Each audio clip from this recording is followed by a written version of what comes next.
L'Atelier de l'Europe, à la découverte de la collection d'œuvres d'art du Conseil de l'Europe. Sir Winston Churchill, par Oscar Neymon. Buste en bronze, don du mouvement européen.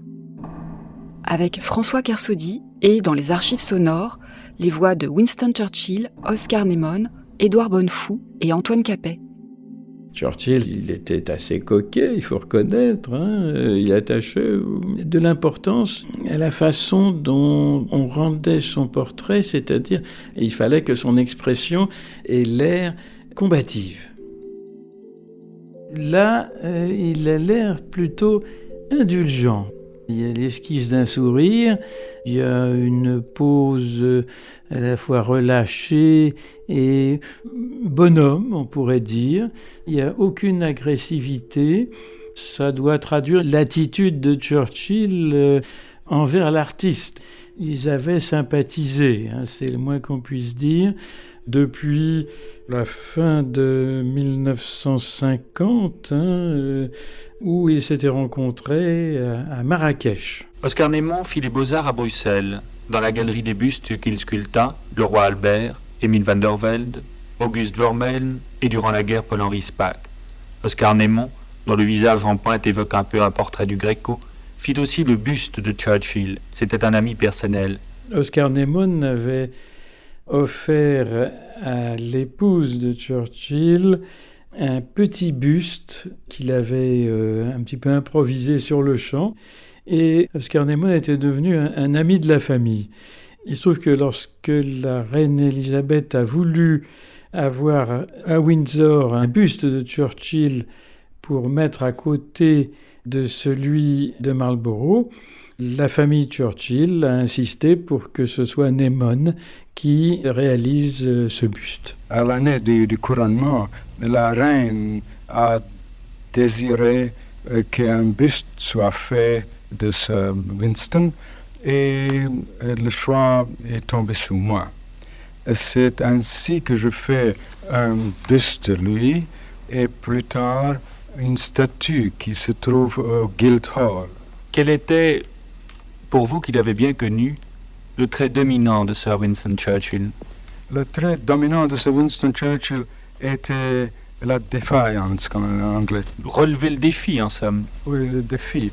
Churchill était très impatient, redoutant plus que tout la passivité. Il n'était bien que s'il faisait quelque chose, pendant une des séances de pause, il s'est mis à faire lui-même le buste de Neymon. Il considérait ça comme un challenge, à tel point qu'il disait « Eh bien, vous aussi, je ferai votre sculpture et pendant que vous faites la mienne ».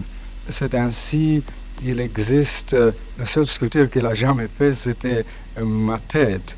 Il était déjà à un âge avancé et il n'a jamais poursuivi cette habileté. Et ce buste est encore dans l'atelier de Churchill à Chartwell, on peut le voir. Il avait une grande curiosité de toutes les activités du domaine de la culture et c'était un homme essentiellement civilisé.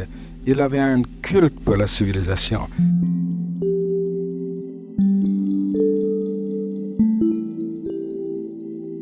Churchill, c'était un géant. C'était un géant parce que d'abord, il avait gagné cette guerre. Sans sa volonté implacable, on n'aurait jamais gagné la guerre. Et c'était un géant au point de vue orateur.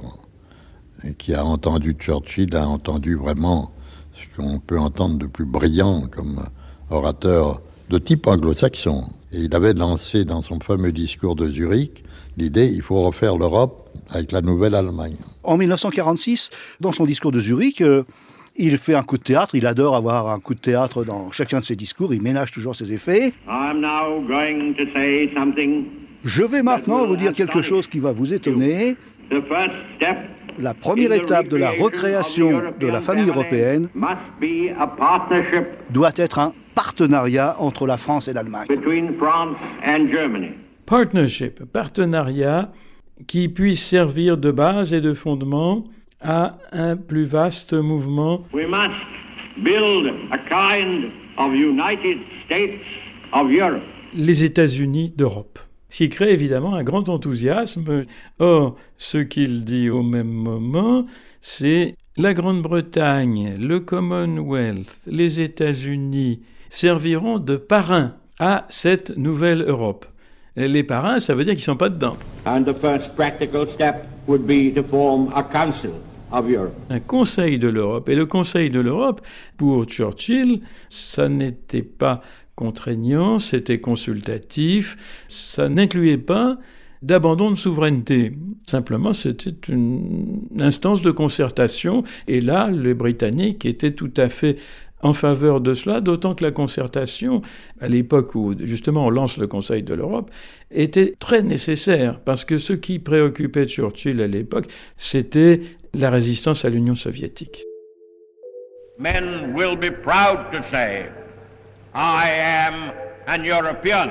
Churchill, c'était l'homme en vue. Entre 47 et 49, qui d'autre? Qui de mieux que Churchill? Il n'y avait personne.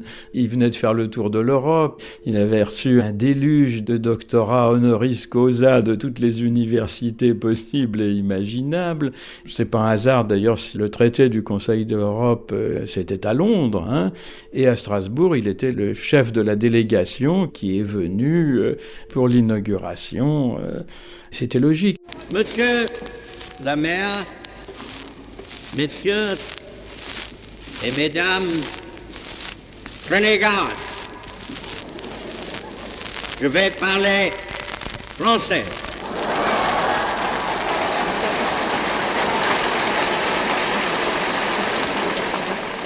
Il y avait tous ces discours, et le fait même qu'il les fasse en français aussi, ça aidait beaucoup, parce que bon, il avait un français quand même un petit peu macaronique, et ça plaisait beaucoup aux gens. Ce n'est pas contre une race, ce n'est pas contre une nation quelconque que nous nous rassemblons.